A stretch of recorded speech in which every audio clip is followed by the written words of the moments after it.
مساء الخير والورد عليكم، يا رب تكونوا بخير وفي أحسن حال. معاكم منى من قناة الفراشة التعليمية. هعمل معاكم بوكيه الورد اللي انتوا شايفينه قدامكم ده من خامات بسيطة سهل التنفيذ. تقدري تقدميه لكل اللي بتحبيهم، تقدميه لماما هدية في عيد الأم، تقدميه لصاحبتك، تقدميه لحد بتحبيه، للميس بتاعتك، لأي حد. معانا هنا ورق ملون A4 اللي هو ورق التصوير الملون او اي ورق ملون عندك، وكمان معانا مقص واللازق اللي هو البريت اللي بيلزق الورق، وكمان معانا هنا السولوتيب العريض او اي شكل دائري موجود عندك، شكل كوباية او طبق او اي شكل مدور عندك، وكمان ورق كروشيه. واخر حاجة معانا هنا حبل الخيش او اي حبل موجود عندك شكله حلو او شريط الستان رفيعة. معانا هنا الورقة الملونة، نبدأ نعمل الشكل الدائري عليها من خلال بكرة السولوتيب أو أي شكل مدور موجود عندك، ونبدأ نخططه على الورق. وبعد كده نبدأ إن احنا نقصه بالشكل ده. وبعد ما قصيناه بالشكل ده نبدأ هنا نتني الدائرة على بعضها بحيث تكون نص دائرة بالشكل ده، بحيث ان احنا بعد كده نقصها ويكون الشكلين قد بعض، اللي هو نص دائرة من الناحية دي والناحية دي قد بعض بالشكل ده كأنها ورقة شجر. بعد كده أبدأ أتنيها على بعض بالشكل اللي انتوا شايفينه قدامكم ده، وأبدأ ألزقها بالبريد بحيث ان هي تلزق مع بعضها وتديني الشكل ده.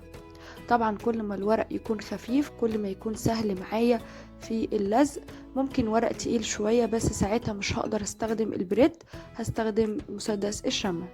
ومعايا هنا قطعة مستطيلة من اللون الأخضر، هبدأ هنا أتنيها على بعضها بحيث ان هي تديني شكل الاسطواني الرفيع ده بالشكل ده. وبعد كده ألزقها في نهاية التانية اللي أنا عملتها دي، أبدأ ألزقها بالبريد بحيث ان هي تكون كده على بعضها ما تفكش مني بالشكل اللي انتوا شايفينه قدامكم ده. وبعد كده هنا بقت معايا هي القطعة المستطيلة اللي هي الاسطوانية رفيعة بالشكل ده، وهنا معايا قطعة من اللون الأخضر من الورق، وهبدأ هنا شرشرها بالشكل ده. كلها القطعة المستطيلة اللي معايا أبدأ شرشرها من البداية للنهاية رفيع بالشكل ده عشان أبدأ ألزقها على الشكل الاسطواني الرفيع اللي أنا عملتها بالشكل اللي انتوا شايفينه ده. أبدأ أجيب الشكل وأبدأ ألزق هنا عليه بحيث ان هي تكون كلها على الشكل الاسطواني بالشكل ده اهو، تتلزق عليها كلها. ونبدأ ان احنا نلفها كده على الشكل الاسطواني الرفيع اللي احنا عملناه ونشرشرها بالشكل ده بحيث تدي شكل الوردة الحقيقية لما نحطها جوه الورقة اللي احنا عملناها من اللون البامبا، وطبعا غيرها من الالوان اللي احنا نقدر نعملها من الورد. بعد كده نبدأ هنا نحطها مع الورقة بالشكل ده، مش محتاجة اللزق او اي حاجة، هي مجرد ما تتحط كده بالشكل ده خلاص بقى الشكل الوردة موجود عليها.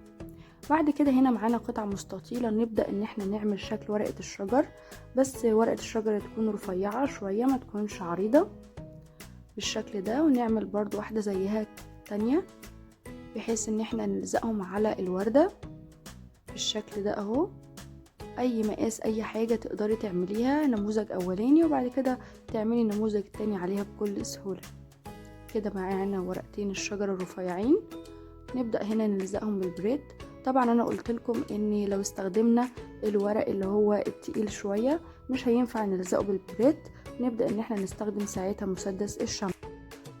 وهنا بعد ما لزقت ورقتين الشجر على الوردة بالشكل ده، طبعا شكل الوردة بقى يعني جميل جدا، وعملنا كذا وردة بالالوان المختلفة. نبدأ بعد كده هنا معانا ورقة الكروشيه، انا اخترت يكون لونها فاتح بامبا فاتح بحيث يظهر عليها الورد بعد ما ارصه. ممكن تختاري اي لون تاني بس يستحسن يكون اللون فاتح عشان الورد يظهر بشكل جميل وجذاب. هنا هبدأ اتني كده ورقة الكروشيه بالشكل ده، وبعد كده ابدأ هنا اتنيها من الجنبين بحيث ان انا مرص الورد عليها بالشكل ده تكون مفرودة معايا اهو. هبدأ ارص الورد وبعد كده ابدأ اتني عليها ورق الكروشيه، ابدأ اتني على الورد بالشكل اللي انتوا شايفينه قدامكم ده.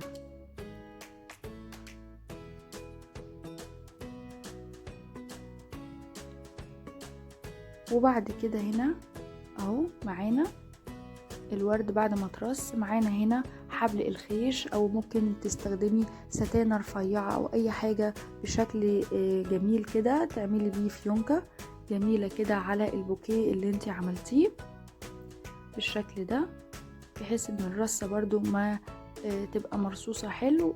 تحاولي تظبطيها على قد ما تقدري بحيث ان انتي تعملي عليها شكل الفيونكة اهو بالشكل ده.